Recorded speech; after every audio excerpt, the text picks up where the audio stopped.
अफगानिस्तान अगर तालिबान वहां पर बेकाबू हो गए तो पाकिस्तान की तरफ भी रुख कर सकते हैं, जो कि पाकिस्तान के अमन के लिए भी खदशात पैदा कर सकता है। इस वक्त तालिबान को लगाम डालना, उनको कंट्रोल की फोर्सेस के इनकला के बाद अफगानिस्तान में एक नई जंग छिड़ गई। अफगान तालिबान अलकायदा के साथ मिलकर अफगानिस्तान में मुकम्मल कंट्रोल हासिल करने के मिशन पर चल पड़े हैं। अफगान तालिबान की जानिब से फौजी बेसिस और अहम शहरों पर कब्जा करने के लिए भी हमले किए जा रहे हैं। इस तमाम तर सूरत हाल में अफगान फौज तालिबान के आगे कमज़ोर दिखाई दे रही है, क्योंकि अफगान फौज के पास ज़्यादा असलहा और वसाइल नहीं है और उनकी तादाद भी कम है। अफगानिस्तान में अमरीकी फ़ौज के इनखला के बाद जो बढ़ती हुई कशीदगी है, उस पर अक़वाम मुत्तहिदा ने भी खबरदार किया है। अक़वाम मुत्तहिदा की रिपोर्ट के मुताबिक तालिबान और अलकायदा के आपस में राब्ते हैं जिनको वो छुपा रहे हैं और वो मुल्क पर कंट्रोल हासिल करने के लिए मुतहरिक हो गए हैं।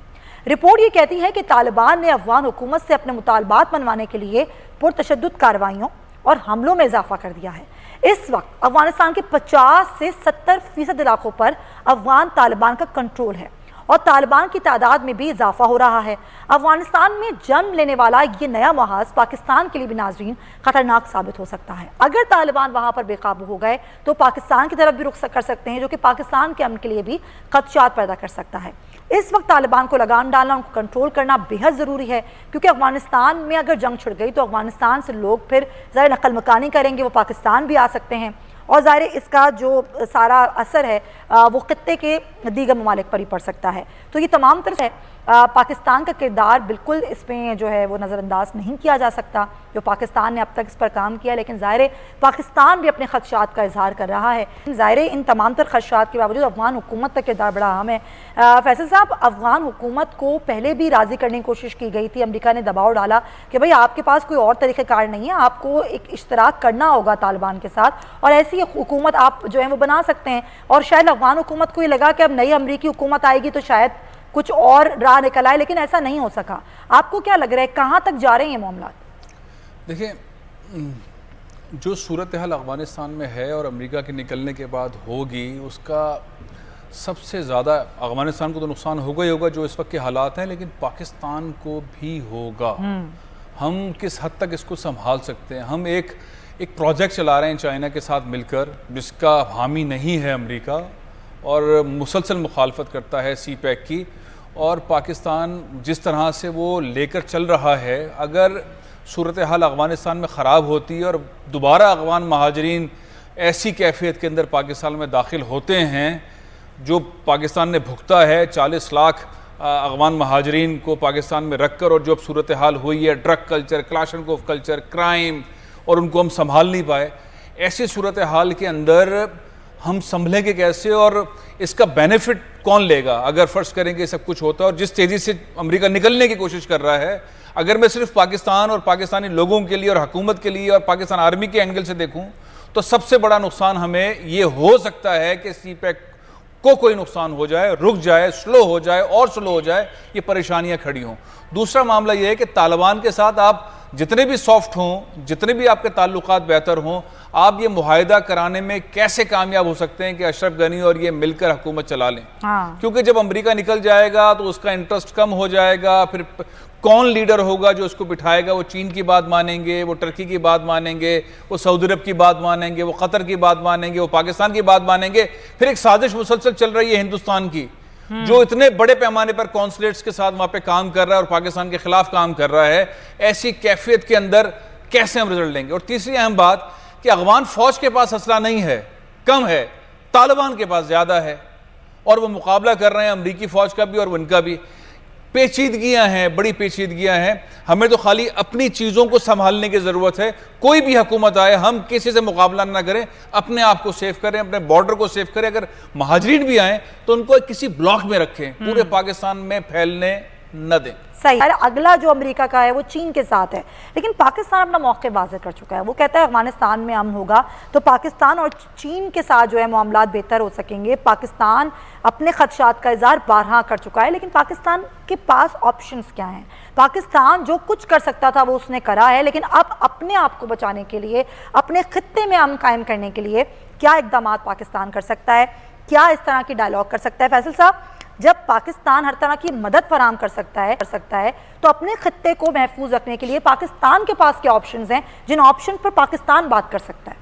देखिए, सबसे पहले तो पाकिस्तान का इस वक्त का स्टांस है क्या, पाकिस्तान की पॉलिसी क्या है। इमरान खान साहब एक बार नहीं कई बार कह चुके हैं कि हम किसी की जंग नहीं लड़ेंगे, हम किसी की जंग को अपने मुल्क में लेकर नहीं आएंगे। हाँ।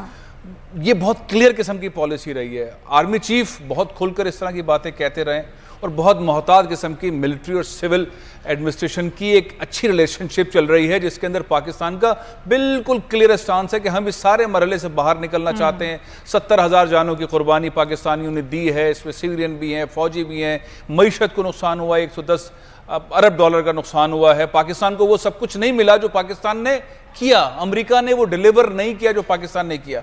तो पाकिस्तान एक पूरा मन इन्वायरमेंट के अंदर इस फेज से निकल के खुशहाली की तरफ बढ़ रहा है। फौज लीडरशिप यही कर रही है, पाकिस्तान की हुकूमत भी यही कर रही है। और मजे की बात यह कि पाकिस्तान की जो जमहूरी ताकतें हैं और पार्टी है, वो इन दोनों मिलिट्री और सिविल के इस पॉइंट के साथ हैं और कौम भी साथ है। अब इस सारी सूरत हाल के अंदर पाकिस्तान को करना क्या चाहिए? अमेरिका ने अगर पाकिस्तान को इस्तेमाल करना है किसी भी सतह पे, तो पाकिस्तान के पास बार्गेनिंग पावर जरूर होनी चाहिए। पाकिस्तान को डिमांड्स रखनी चाहिए। किस हद तक रख सकते हैं, किस हद तक मनवा सकते हैं, किस हद तक पिछला फंड और ये इमदाद बहाल करवा सकते हैं, किस हद तक पिछले बिल्स के ऊपर या आइंदा वाले प्रोजेक्ट पे कर सकते हैं।